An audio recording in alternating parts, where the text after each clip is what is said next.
aklat ng ikalawang sulat ni Pedro, chapter 1, verse 16 to 21.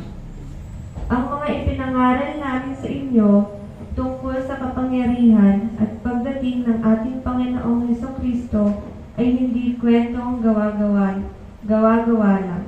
Nasaksihan namin mismo ang kadakilaan niya, sapagkat noong parangalan at papurihan si Hesukristo ng Diyos Ama, narinig namin ang tinig na makapangyarihang Diyos na nagsasabi, "Ito ang minamahal kong anak na lubos kong kinalulugdan." Narinig namin mismo ang tinig na nanggaling sa langit noong kasama namin si Jesus doon sa banal na bundok. Dahil nga dito, lalong tumibay ang paniniwala namin sa mga ipinahayag ng mga propeta noon. Kaya nararapat na nabigyan ninyo ng pansin ang mga sinabi nila dahil para itong ilaw na tumatanglaw sa madilim na lugar hanggang sa araw ng pagdating ng Panginoon. Tulad siya ng tala sa umaga na nagbibigay liwanag sa isipan ninyo. Higit sa lahat, dapat niyang tandaan na ang lahat ng isinulat ng mga propeta sa kasulatan ay hindi ayon sa sarili nilang interpretasyon, sapagkat hindi galing sa sarili nilang kalooban ang mga ipinangaral nila, kundi sa banal na Espiritu na nag-udyok sa kanila upang sabihin ang salita ng Diyos. Salamat sa pagkabasa ng salita ng Diyos. Maaari na po tayong umupo sa pakikinig ng pangangaral ng salita ng Diyos.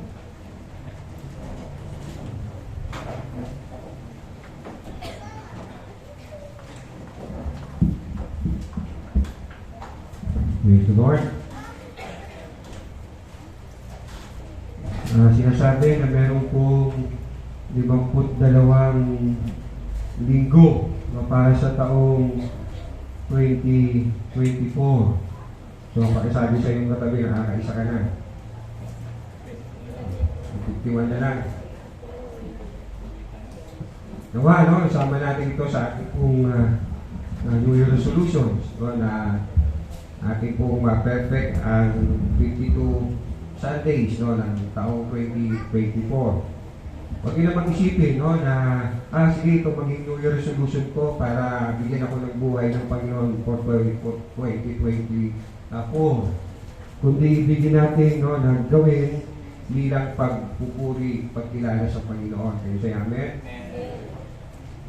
So, nawa, no? Tayo po ay sama-sama po magpatuloy. Now, marahil alam na po ninyo ang tema natin for this month, no, ng January, spiritual growth. Sorry, yata nakuha yung aking PowerPoint.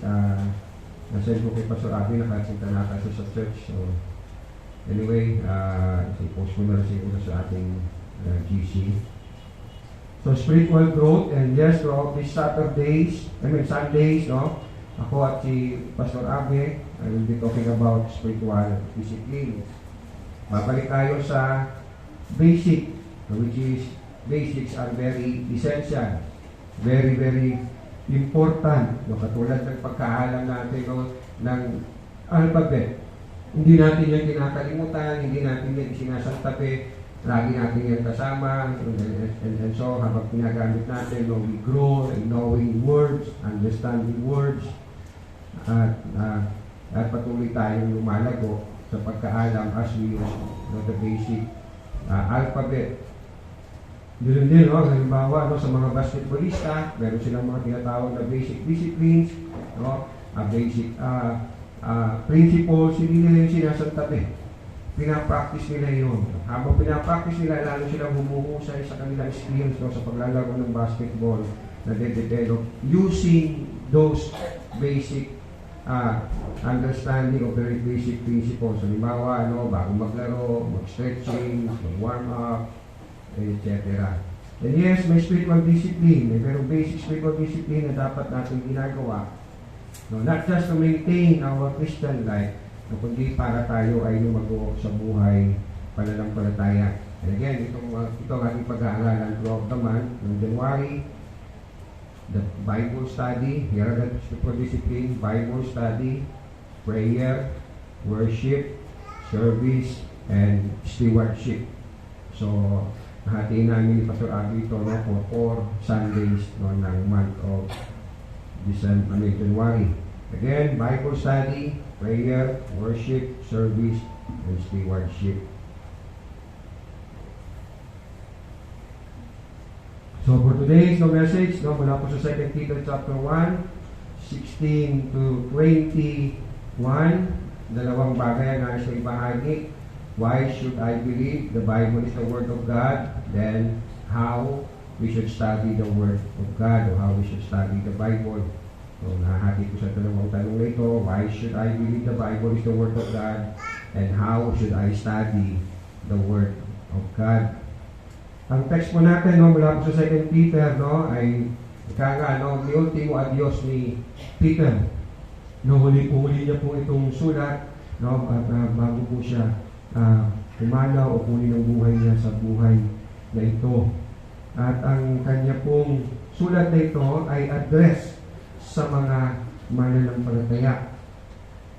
So chapter 1, ng 2 Peter, mula kay Simon, to verse 1, mula kay Simon Pedro, isang lingkod at apostol ni Jesus o ni Yesu Kristo, para sa inyong lahat na tulad naming tumanggap ng napakahalagang pananampalataya mula sa ating makatarungang Diyos at tagapagligtas na si Yesu Kristo. So if you're looking at a text, na Pastor, ano pa bang ilang talata na makakapagsabi na si Jesus ay Diyos? Look at that. Verse 1 ng 2 Peter chapter 1.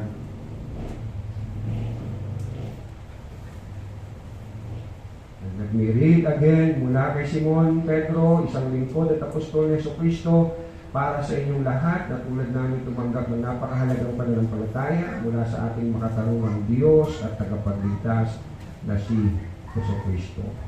Diyos at tagapagligtas na si Yesu Kristo. So, ang sulat na ito ay para po sa mga kapwa mananampalataya ni Apostol Pedro. At ano po ang kanyang layunin sa pagsulat na ito? Sa chapter 2, verses 1 to 3, ay makikita po natin ang pinakalayunin po ni Peter. Here, makita natin, this is how we study the Bible. Inaalam natin sino sumulat, bakit ito sinulat, anong pinakalayunin ng sulat, Knowing these basics, ng mga tanong, ay mauunawaan natin ang mga talatang ating pinagbubulay-bulayan. So chapter 2, beginning verse 1 to 3, nung una may mga huwad na propetang lumitaw sa Israel, gayon naman may darating sa gitna ninyo ng mga huwad na guro, lihim silang magtuturo ng mga maling aral na ang dulot ay kapahamakan. Pati ang Panginoong tumubos sa kanila ay kanilang itatakwil, kaya't magtatagal at sila'y mapapahamak. Kaya't di magtatagal at sila'y mapapahamak. So be careful din sa pagbabasa. Minsan pag nakulangan ng isang word, nagpahigi-iba po ang kahulugan. At marami silang mahihikayat na sumunod sa kanilang kahalayan. At dahil dito pati ang daan ng katotohanan ay malalapastangan. Hindi po, when we think about kahalayan, kapag sa sarili natin thinking, kahalayan, kalaswaan, kabastusan, but yes, even yung mangaral ka ng maling aral, ay binibigyan, nile-level ng salita ng Diyos as kahalayan. At minsan, idolatry, minsan naman ay adultery. At dahil dito pati ang daan ng katotohanan ay malalapastangan.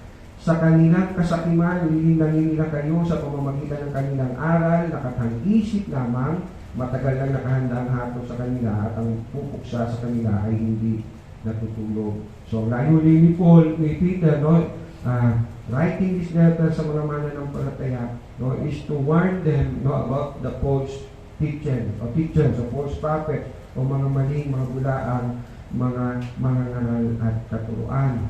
At kung itutuloy ninyo ang basa, mapapansin ninyo na ginamit ni Peter, ang salita ng Diyos kung ano ang parusa na maghihintay o nakalaan sa mga bulaang guro na nagtuturo ng maling aral. And let's read verse 4. Hindi pinatawad ng Diyos ang mga anghel na nagkasala, sila itinapon sa impyerno, kung saan sila itinapo sa kadiliman upang doon hintayin ang araw ng paghuhukom. So talaga pong meron pong last day, meron pong judgment.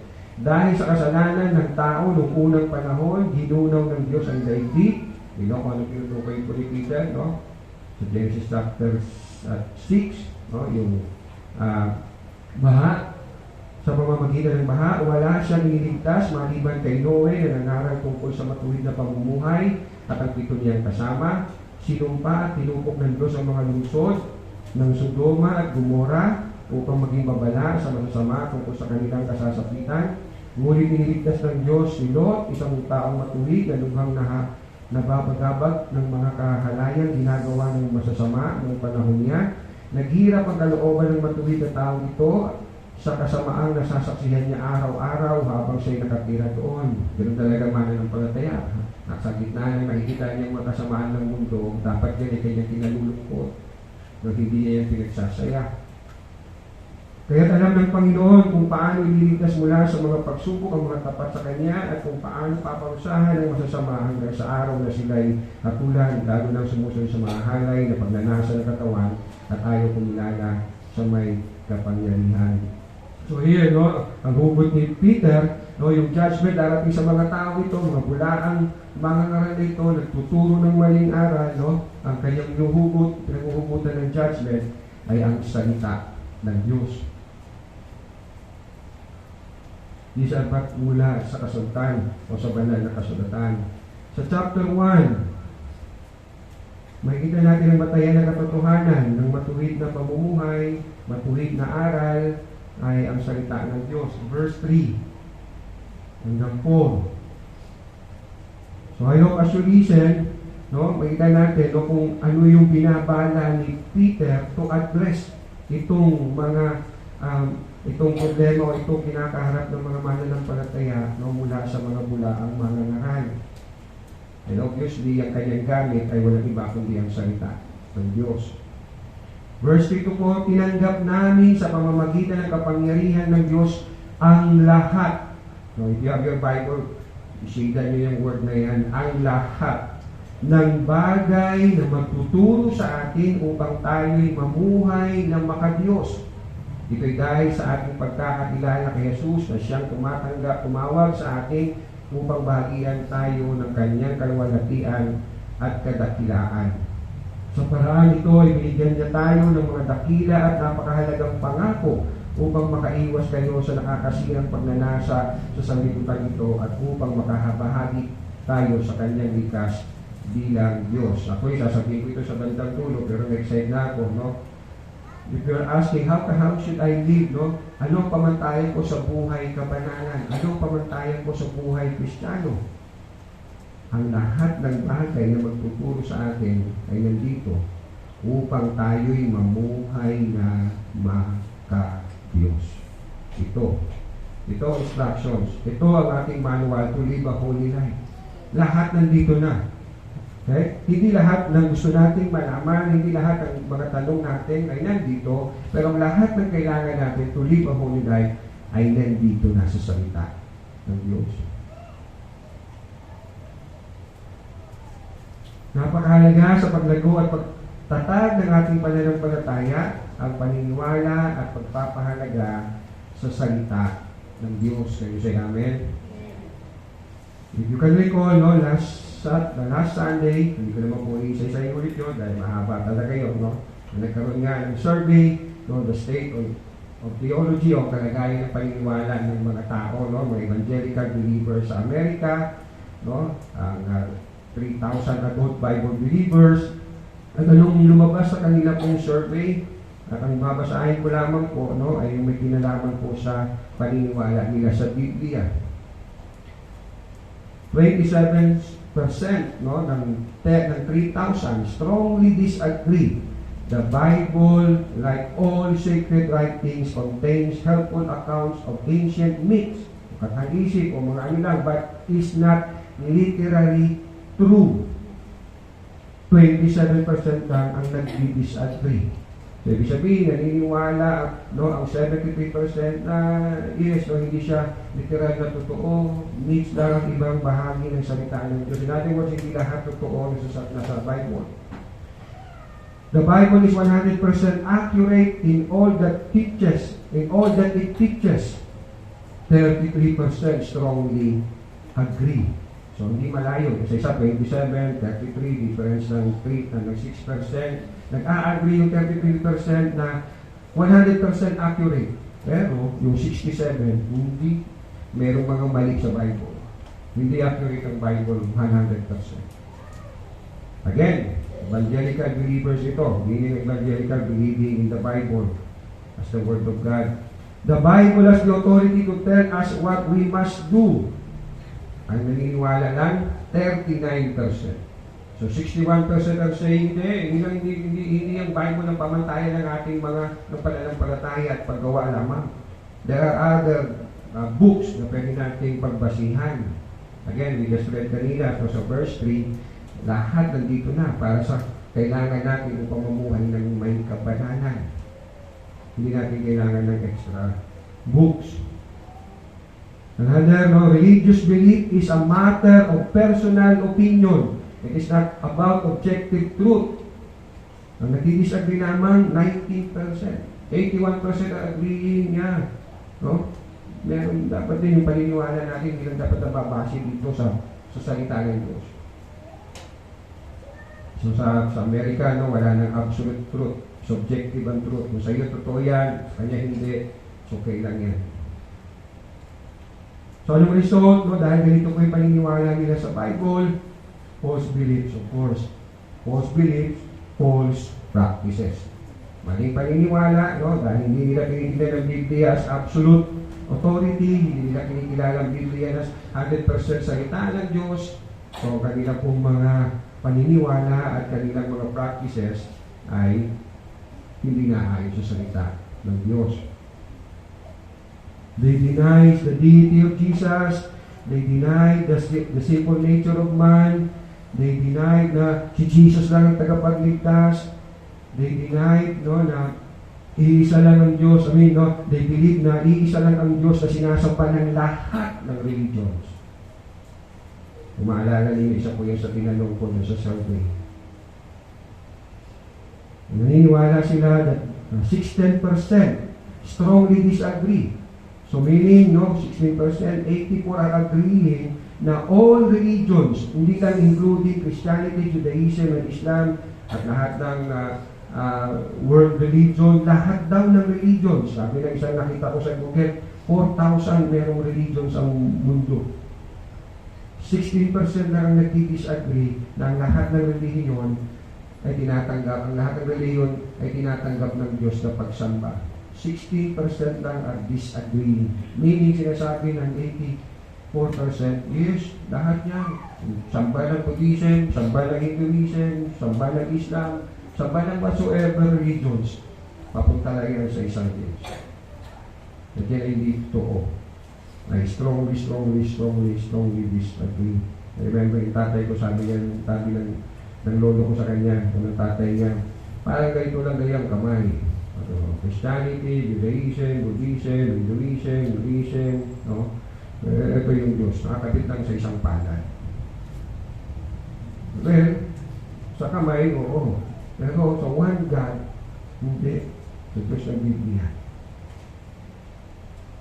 The Bible, ay meron 66 books. Remember that? 39 Old Testament, 27 New Testament, na ang lahat ng kailangan nating malaman upang tayo makapamuhay bilang mananampalataya are all here.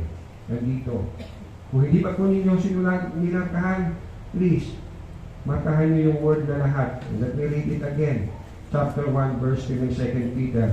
Tinanggap natin sa pamamagitan ng kapangyarihan ng Diyos ang lahat ng bagay na magtuturo sa atin upang tayo mamuhay na makadiyos.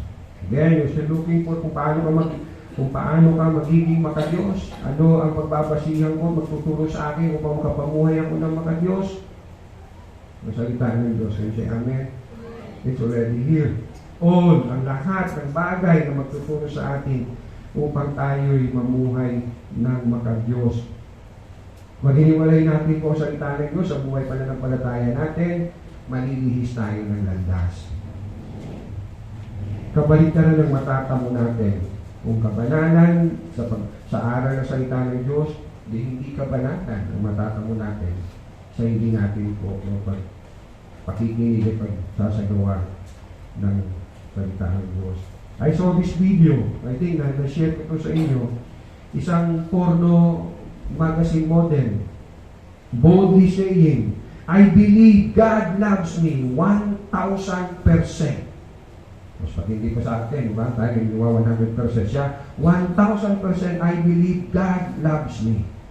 Wala nagpalap ng question sa kanya. Kahit na you live, no, you model as porn, no, sa magazine, yes, I believe God loves me 1,000%.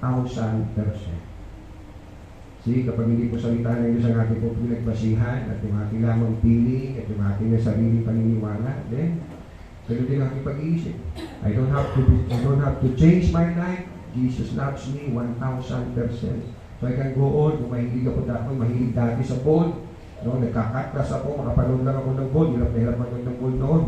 Hindi katulad ngayon. So, dahil I believe 1,000% I am loved by God. So, hindi ko, I can go on watching porno. God loves me 1,000%.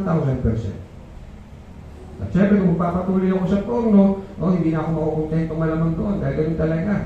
Ang Bible nagsasabi, kapag tayo nagbubuhay sa kasalanan, magpapakasama pa tayo lalo. Mag-i-escalate ang ating kasalanan, ang ating pagiging masama. So, siguro kung hindi ako binago ng Lord, baka ilan ang panganay ko, o baka naka-rape na ako, no? O kaya napatay na, o nakulong ako. But if I believe na 1,000% Jesus loves me, no matter what I am doing, talagang mapapasama ako. Ano sabi ng Psalm 7? Psalm 119, yung Psalm 7:11, tandaan natin yan, di ba? Lord ay araw-araw nagagalit sa kasalanan.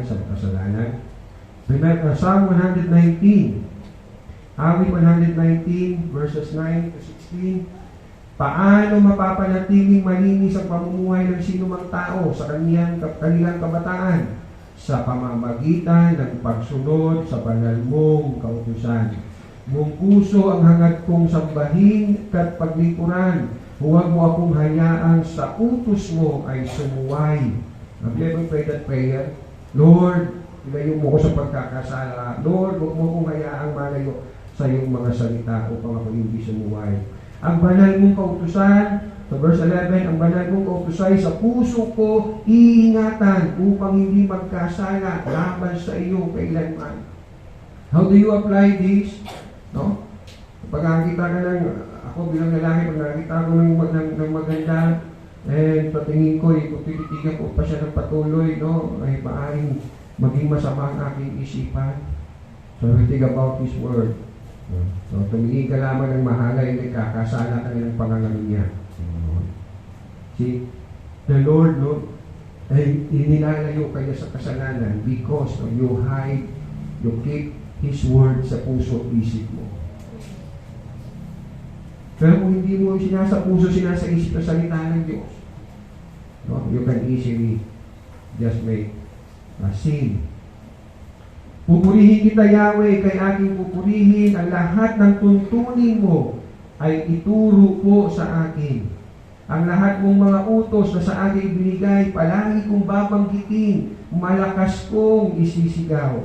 Mamaya sa practical na ituturo ko sa inyo, no? When you read the Bible, no, read it, no, loud, or read it, no, audibly. Huwag naman yung pasigaw. At least, no, naririnig ninyo. Nagagalak na susundin ko ang iyong kautusan. Ilang basahin, ilang beses binanggit, kautusan. Ang nagagalak na sundin ko ang iyong kautusan. Higit pa sa kagalakang dulot nitong kayamanan. Ako'y laging mag-aaral sa lahat ng tuntunin mo ng aking maunawaan, pagbubulay-bulayan ko. Verse 15. Again, you ask yourself, do you have that intention? And Lord, kaya kung binabasa po yung salita nyo, because I want to know kung ano ang mga kalooban mo sa akin. Kaya ako nakikinig, Lord, kasi gusto kong gabayan mo ako. Kasi nga, kung ako lang, kung karunungan ko lang, kung kaalaman ko lang, sasablay ako, lalayo ako talaga. Mahahawa ako ng kasamaan ng mundo. So Lord, teach me sa word mo. Do we have that desire? Again, let me read verse 15. Ako'y laging mag-aaral sa lahat ng tuntunin mo ng aking maunawaan. Pagmumulay-mulayan ko sa bigay mong kautosan, lubos akong nalulugod, iingatan sa puso ko upang iyo'y di maligo. Isa sa pinakabiyan, papasalamat ko no, sa pagiging pastor, yes, ang pag-aaral ng salita ng Diyos. There are times no, na wala akong appetite, no? And even I find hard no, na talagang intindihin, unawain, no? Pero dahil ako ay pastor, sige. Then, on the process, no, doon ako nakakaranas ng pangungusap ng Panginoon. Nandun yung pag-aaral ko na pagmulay-mulayan ng salita ng Panginoon. At start, I just have to do it kasi magtuturo ako. At start, no, kailangan ko mayroong ituro, kaya dapat akong mag-aral. Pero the process, nakita ko, Lord, salamat. Siguro kung di ako pastor, no, baka ibang binabasa ko. Baka ibang mga pinapanood ko. So, 3 things no, mula po sa ating text ang nais ko pong ibahagi at sagot doon sa why should I believe the Bible is the Word of God. Why should I believe the Bible is the Word of God? Number 1, verse 16 to 19, ang patotoo at paninindigan ng mga apostol. Bagamat si Peter lang ang sumulat po nito, pero kung makikita ninyo, no, if you will realize na binabanggit dito ni Peter, no, yung kanilang karanasan with James and John sa transfiguration ng Panginoong Jesus sa Matthew chapter 17 and the rest of the Gospel sa Mark and Luke. So here in our text, no, sabi nga sa verse 16, nasaksihan ng aming mga mata. So they were eyewitnesses. No? Itong tinutukoy niyang mga, no, si James and John, yung magkapatid. Sa verse 17, narinig namin ito mula sa langit. Again, tinutukoy niya dito, no, James and John, anong kanilang narinig? Yung tinig ng Ama na nagsasabi, "This is my Son whom I love, listen to Him."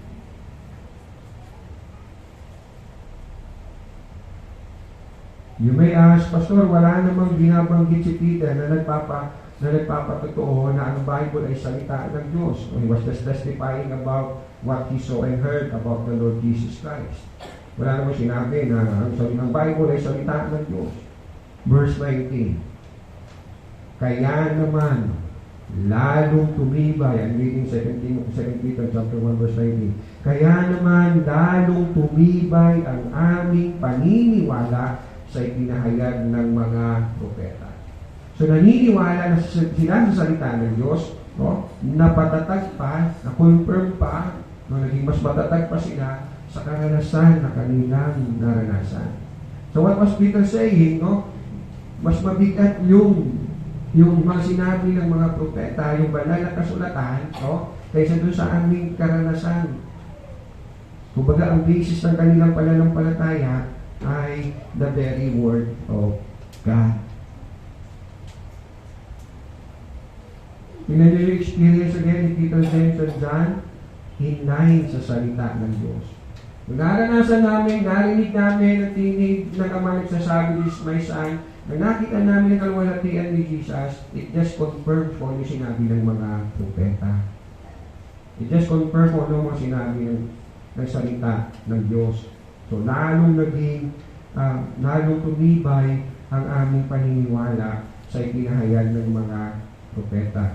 Sa ating panahon, saan po nababase ang mga paniniwala, mga practices ng iba sa kanilang karanasan. Kahit hindi in line sa salita ng Diyos.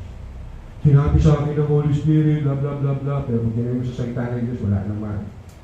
Na nag-iip ako ng ganito, na may naranasan ko, pero kung tinanong mo sa salita ng Diyos, wala naman. So Peter was saying, yung naranasan namin, no, confirming na talagang salita ng Diyos, yung mga pinahayag ng mga propeta, is the very Word of God.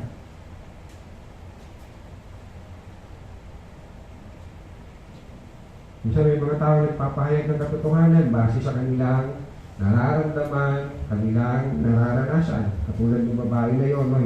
She was a poor model, pero naniniwala siya, ano kung poor model ako, I believe Jesus loves me 1,000%. Sa'yo, 100 lang, ako 1,000%.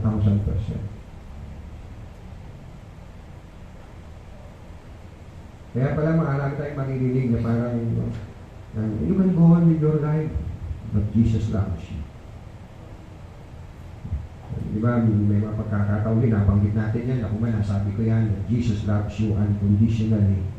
Na kung di tayo magiging maingat, no, pwedeng maparating yan sa unbeliever na pagkaintindi niya, okay, if Jesus loves me unconditionally, walang condition, so I can do whatever. Unconditional eh. Ganun nga ba? Remember the first ministry of Jesus on Wednesday? Repent, for the kingdom of heaven is at hand. Magsisi na kayo, narito na nananapit na ang paghahari ng Diyos. So, ang Biblia ay salita ng Diyos, no? Dahil ay patotoo at paninindigan ng mga apostol. Pangalawa, why should I believe the Bible is the Word of God? Ang patotoo ng mga propeta. This is the testimony of the prophets. Again, sa verse 19, kaya naman lalong tumibay ang aming paniniwala sa ipinahayag ng mga propeta. Makakabuti na ito'y pag-ukulan ninyo ng pansin. Again, you ask yourself, how do you see the importance ng salita ng Diyos sa iyong buhay pananampalataya?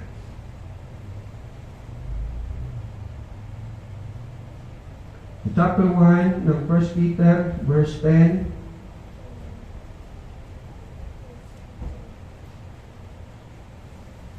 First Peter chapter 1, verse 10 to 12. Tungkol sa kaligtasan ito, masusing nagsiyasat at nagsuri ang mga propetang nagpahayag tungkol sa pagpapalang nakalaan sa inyo. Sinuri nila kung kailan at paano ito mangyayari. Ang panahon ito ang tinutukoy ng Espiritu ni Kristo na nasa kanila ng unang ipahayag nito ang hirap at natitiisin ni Kristo at ang karangalang tatamuhin niya. Almost the same, no, sa sinabi ni Peter sa 2 Peter chapter 1, verse 20. Nang kanilang ipahayag ang mga katotohanan ito, ipinaunawa sa kanila ng Diyos, ang ginagawa nila ay para sa inyo at hindi para sa kanila. Ang mga katotohanan ito ay narinig ninyo ngayon sa mga nangangaral ng magandang balita sa kapangyarihan ng Espiritu Santo na isinugo mula sa langit. Maging ang mga anghel sa langit ay nananapik na maunawaan ang mga katotohanan ito. So the Bible is the Word of God, no, dahil ito ay pinatotohanan ng mga propeta. At yes, no, pinatotohanan nila ito, no, as the Holy Spirit put the words of God sa kanilang pong mga kamay.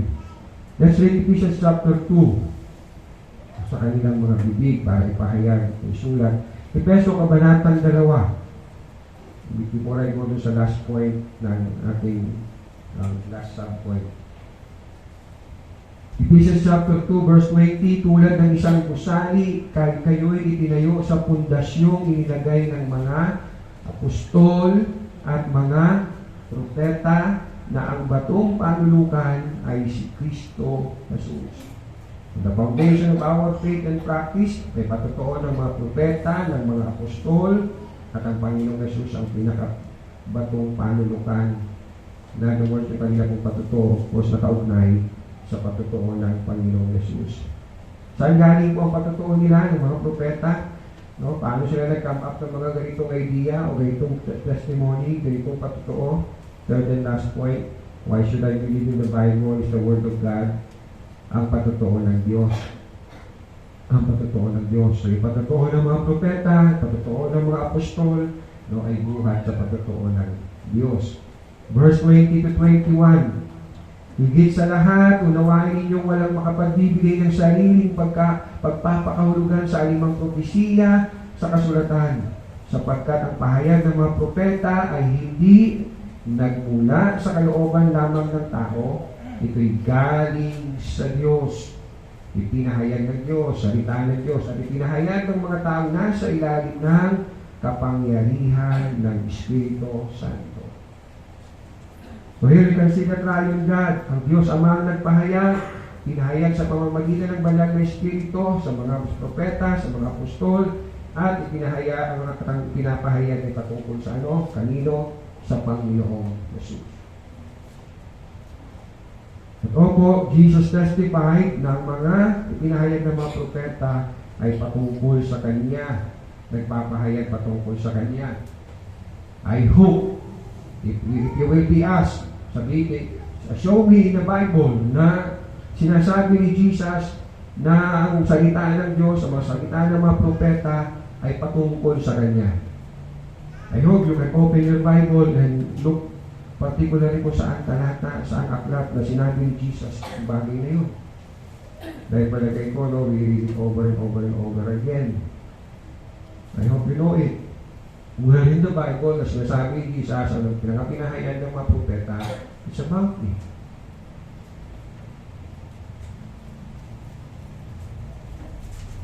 Babasahin ko naman mula sa Matthew chapter 5 verse 17.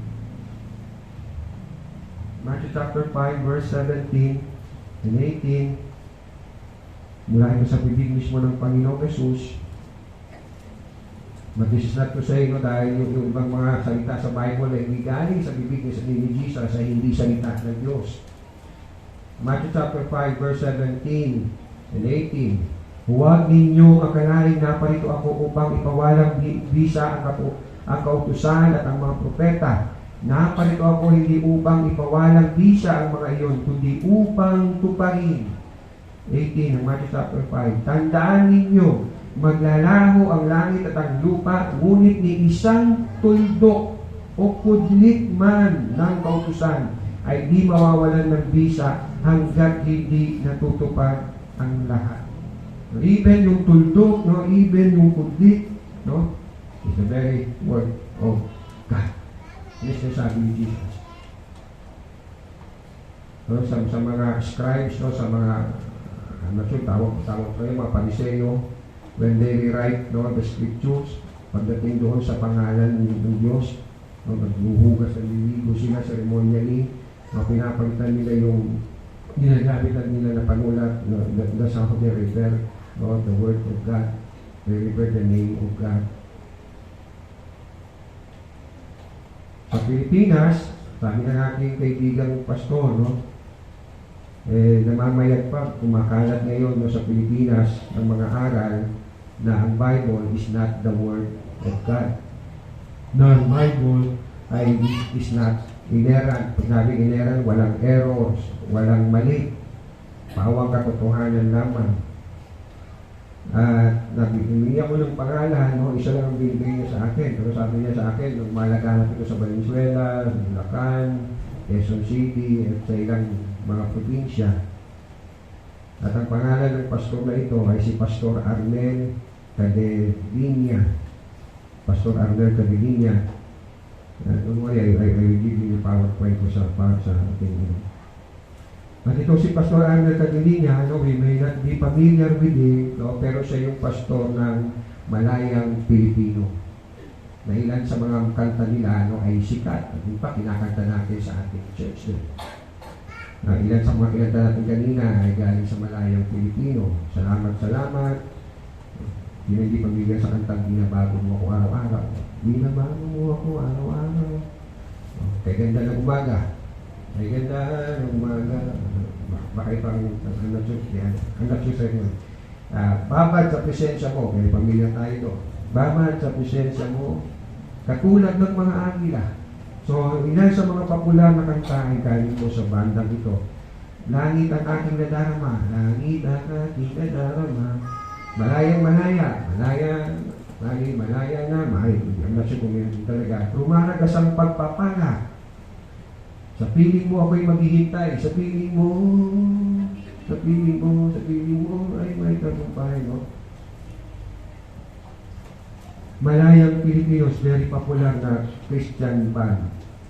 Led, no? Yung pastor na nila si Arnel Caderina. But this is the sad. I try to hanapin, ano ibig sabihin ng FIJ. Yun yung pangalan ng church nila eh, FIJ. Hindi na sa Facebook nila, naka-FIJ lang, walang nilagay. Katulad sa akin pa, Holy Life, Excellency, Holy Life Mission Church. Pag nila, hindi ko makita, FIJ na. Ano tinuturo nito? Naniniwala siya na ang Biblia ay hindi salita ng Diyos. Pinanood ko na po yung kanyang video, kaya doon ako nagtagal, twice kong pinanood. At kasama pa niya, no, ang biyanan ni Alex Gonzaga, na si Jeric Soriano. Pamilya kay Jeric Soriano. Yung tatay ni Jeric Soriano, yun yung kalibing man ni Lida Blanca. No? Kanina umaga ko lang na-research, pero I'm not so sure, pero palagay ko wala na siya sa New Life. Kasi, I'm not so sure no, sa belief ng New Life, pero palagay ko hindi tatanggapin ng New Life yung ganitong paniniwala. Kasi si Jeric Soriano din, hindi na rin naniniwala na walang mali sa Biblia. At hindi na rin naniniwala si Jeric Soriano na mayroong impyerno. Kasi ko kanina kakahapon pa lang kay Pastor Abel. Hindi rin sila, at naniniwala rin itong taong dalawang ito, no? Si Pastor Abel, meron silang nagtatandem sila ngayon. Naniniwala sila ng ang lahat ay maliligtas. Regardless of anumang religion.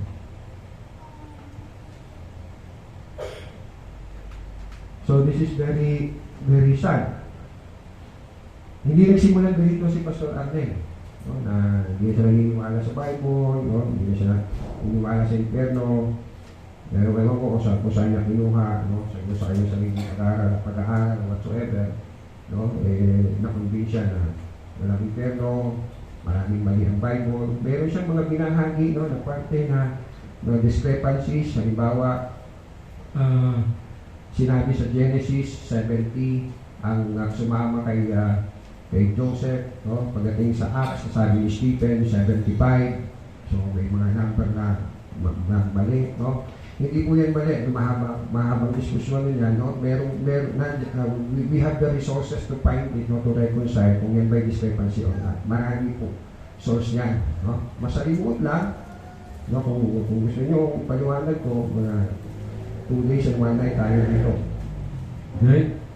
Pero sabi nga nung isang pastor nag-comment, no? Bakit hindi yan man lang, andyan naman, abot kamay naman na yung mga resources, bakit hindi nyo lang yan muna i-research? Hindi nga natatawa pa sa tingnan nyo, may mali, oh. Mali, sino ba tama sa kanila? Ay, pagkat ng iba pang mga halimbawa niya.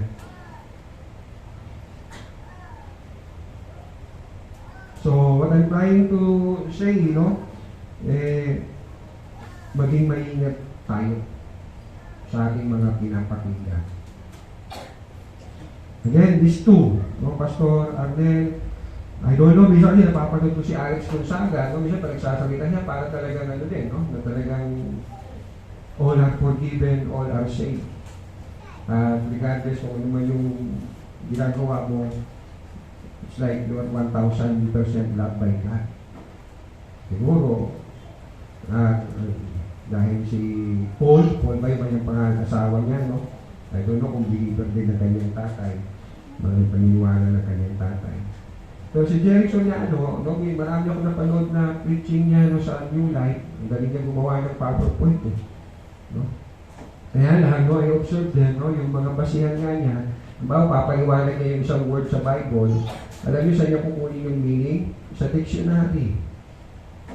No, dapat sa ano, no, sa Bible, how the Bible use the word, no? May pagkatatan, so hindi ako technical.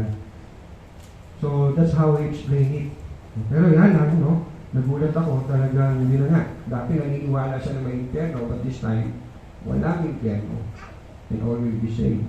Ang mga katwiran niya, ano lang yan, Gehenna, yan yung tinatapunan ng mga nabubulok na katawan ng mga pinapatay na sinusunog sa labas ng Jerusalem. Meron talaga yun. There's a place of that, no? Pero yung ginamit yung ni Lord as illustration of hell. So kapag hindi talaga tayo nag-aaral mabuti, hindi talaga maaari tayong madaya. Again, I don't have much time for this. No? Basically, my intention ay una, you believe the Bible is the Word of God, and so then study it, live with it to grow, to be more like Christ. Ang salita ng Diyos ay kapahayagan ng pag-ibig ng Diyos sa ating mga tinawag niya na maging kabahagi ng kanyang kaharian. Can you say amen? Look at John chapter 21. John chapter 21. Last, bago tayo pumunta dun po sa ilang basic way sa pag-aaral ng salita. John chapter 21.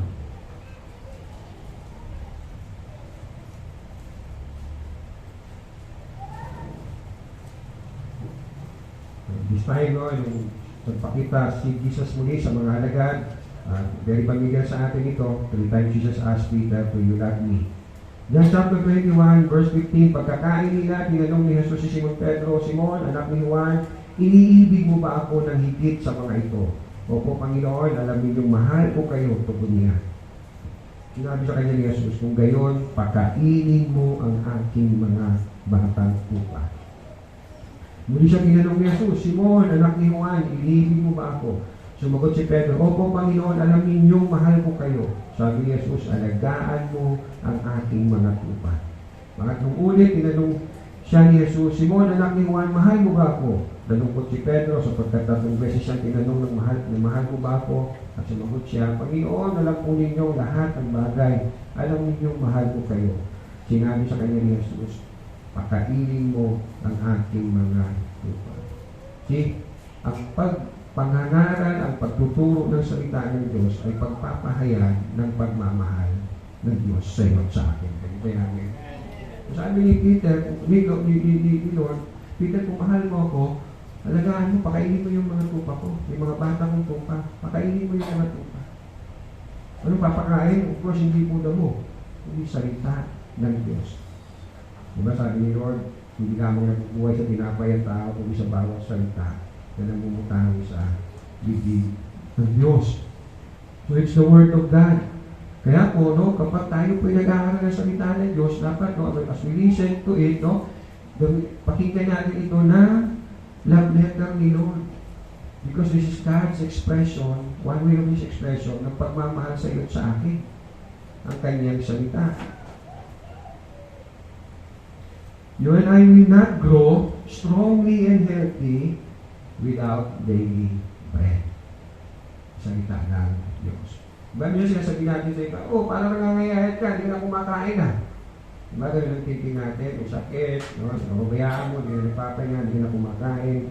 You want to grow and strong and healthy sa spiritual na buhay, take this daily bread. Ang dami na natin, Pastor, ang labo ng mata ko, hindi ako makabasa. Kung wala kayo yan, merong audio Bible. Kung meron kayo mga internet connection, habang naglalaba kayo, habang whatsoever you're doing, you play it. You can listen to it. And then, bago nyo buksan, Lord, pag naglalaba ako, Lord, kasi lagi ako limahin Pero, Lord, I really said, speak with me, Lord. Pray. Nalabo yung mata ko, bingi na ako, may mabingi dito. Yung dalawang speaker, lagay ko. Kabilaan, marinig mo yan. Minsan na, bukas nga all the day yung ating mga radyo, TV, cellphones. Pero anong ating pinapakinggan? Tapos once a week lang tayo kakain ng salita ng Diyos, Sunday lang. Pagdating pa yung Sunday, bunot ng balita, yung tagal naman, nangaba naman, mga na, gusto, uwi na kami. That's why we're not healthy, madali tayong, remember, sabi ni Jesus, Matthew chapter 7, bilayo ng mahal na hangin, malakas na alon, nabubuwag. Gabay tayo ng pagsubok, ng tukso, nahuhulog tayo sa kasalanan, nabubuwag tayo, natutokso tayo. Why? Because wala tayong salita ng Diyos. So let me go doon sa basic, very basic, and you can use this, So, pagpa-practice nyo throughout this year, meron tayong Bible reading na bigay ni Pastor Abe. Then you can use this as your guide in your personal Bible study. Hindi po ito ibig sabihin no, na you do your personal Bible study. Pastor sa bahay na lang ako, binabuma natin yung mga gawain. No? Check nyo yung mga history ng mga naging kulto. Sila yung mga pumunta sa dibdib na lugar, pumunta sa madilim na bahagi ng mundo. Paglabas nila, mayroon na silang religion.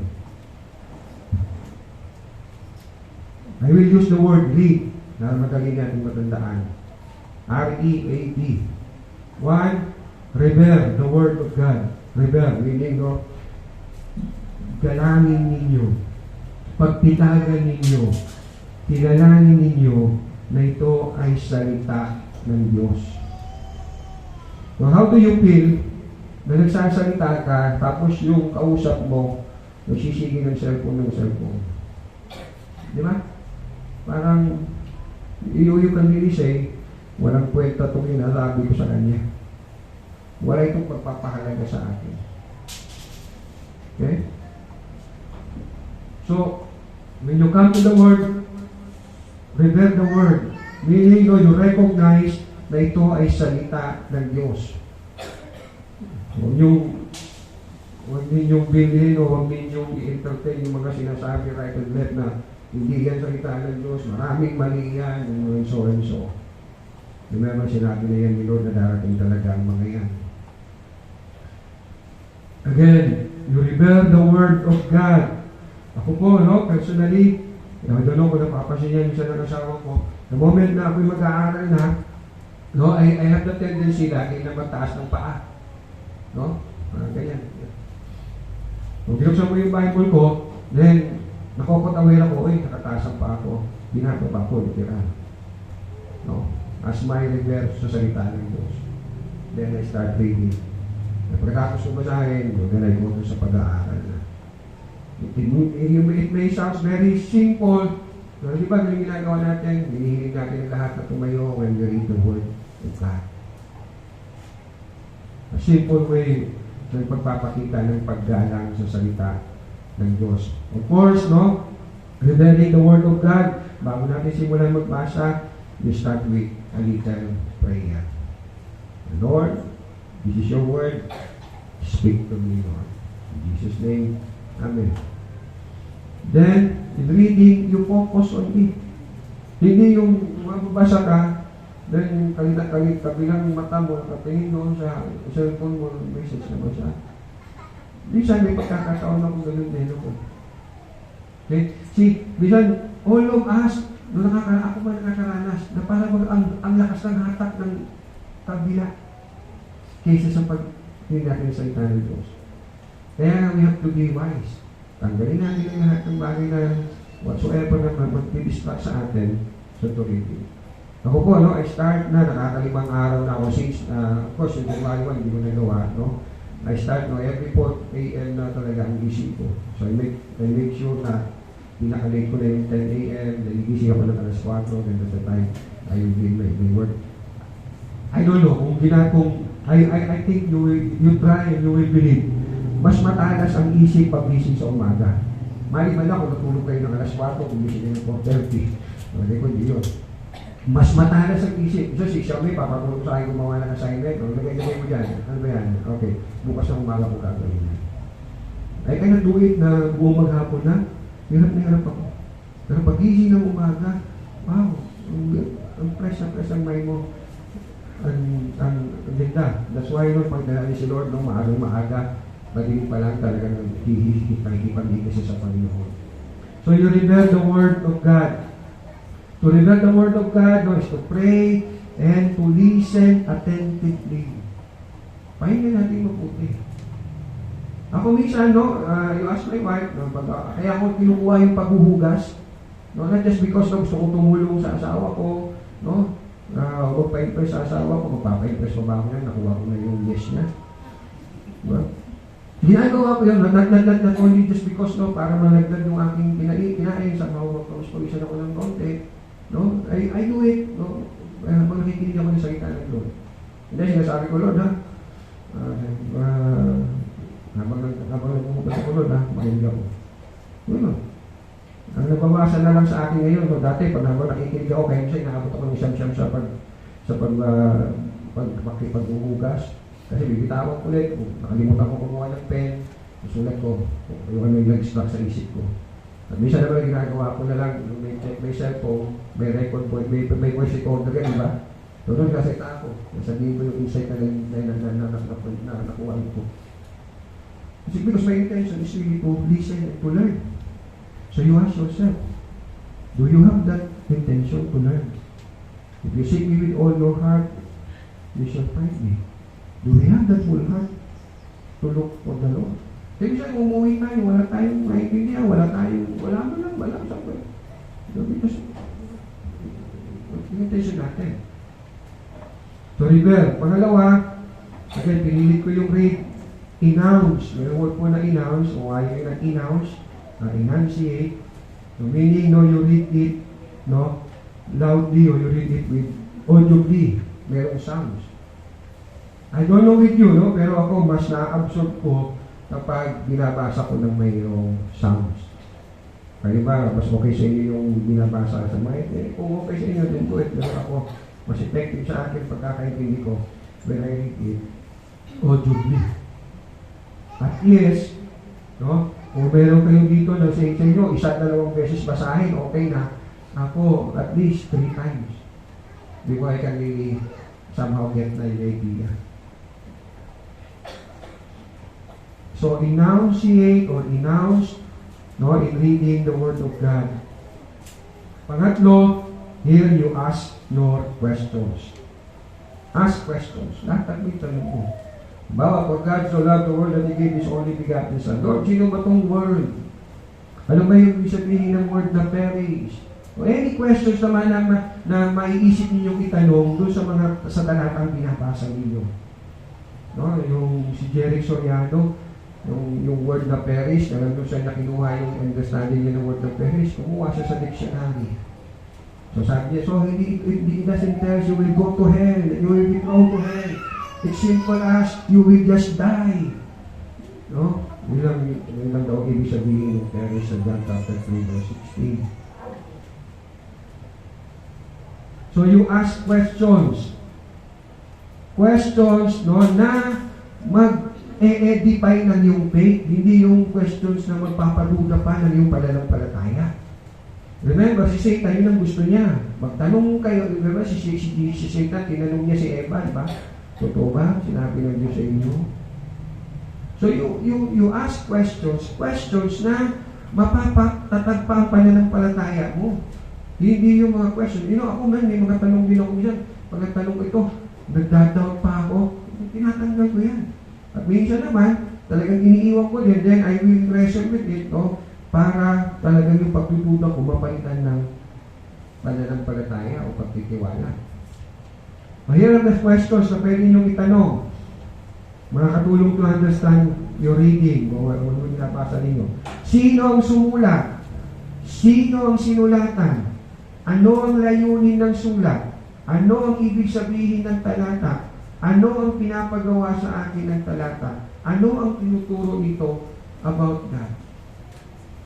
That, ilang mga tanong, kung gusto nyo damihan, bahala kayo. Pero at least, you can start with this. Just practice lang muna. Sino ang sumulat? Sino ang sinulatan? Ano ang layunin ng sulat? Ano ang ibig sabihin ng talata? Ano ang pinapagawa sa akin ng talata? Ano ang tinuturo nito about God? And of course, when you will get the answer, you get the answer sa salita ng Diyos. Hindi sa panaginip, hindi sa pader, o hindi sa sa ulap, no, hindi sa salita ng Diyos. Scripture interprets Scriptures. Mahali hindi lahat ng tanong ninyo may sagot.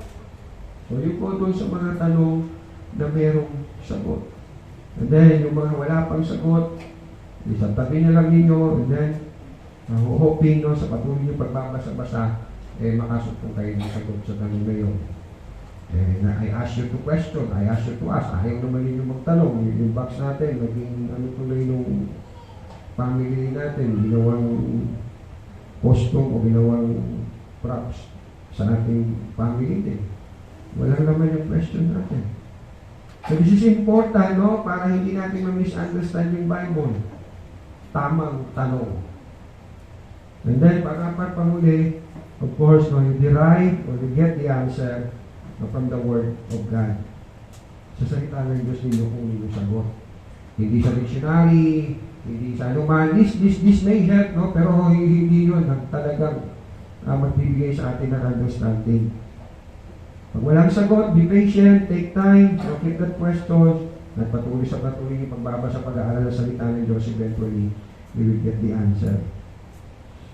Wala ito sa word na read, no? Pero you end up with what? Pray. Tapos mong balahin, wala nangyari. So, wala nang nangyari. Wala akong naiintindihan. Then you just end with prayer. Lord, wala po akong naiintindihan, wala pong pangusap sa akin. Lord, may you speak to me.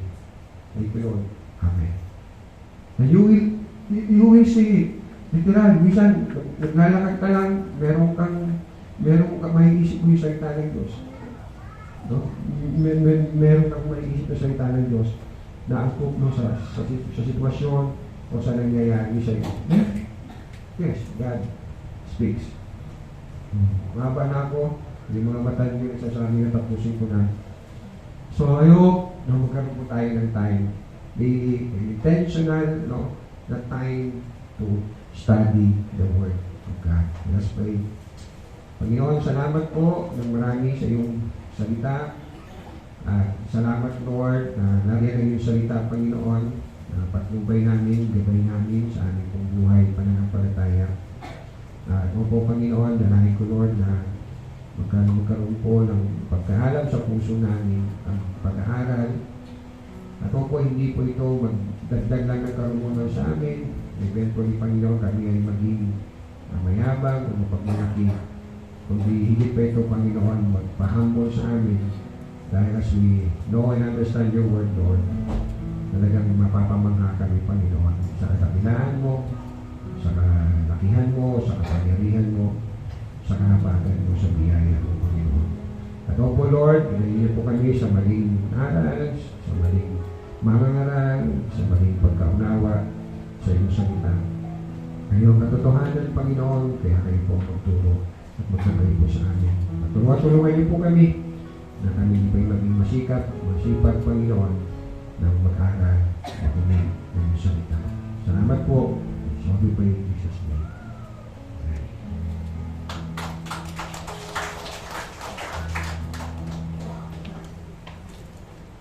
Salamat po, Pastor, sa pagbahagi